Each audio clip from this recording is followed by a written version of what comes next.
தயவு யாருக்கு தெரியுமா வருது? தாழ்மை உள்ளவனுக்கு தான் ஆண்டவர் கிருபை அளிக்கிறார். தாழ்மையா இருக்க நம்ம எல்லாருமே கத்துக்கணும். ஹம்பிள்னஸ் நமக்கு ரொம்ப வேணும். ஹம்பிள்னஸ் இல்லனா நீங்க செல்ஃப் ப்ரோமோட் பண்றீங்க.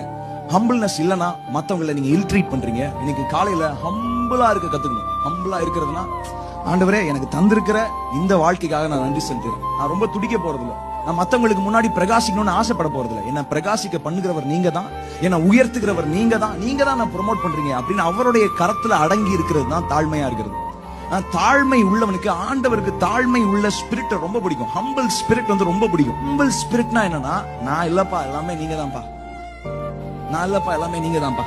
தாழ்மையா இருக்கிறதுனா அவரை சார்ந்து இருக்கிறது தான் தாழ்மையா இருக்கிறது.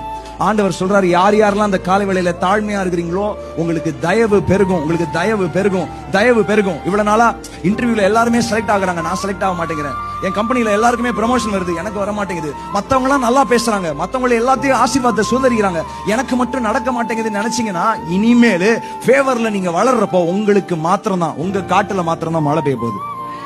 எத்தனை பேர் விசுவாசிக்கிறீங்க?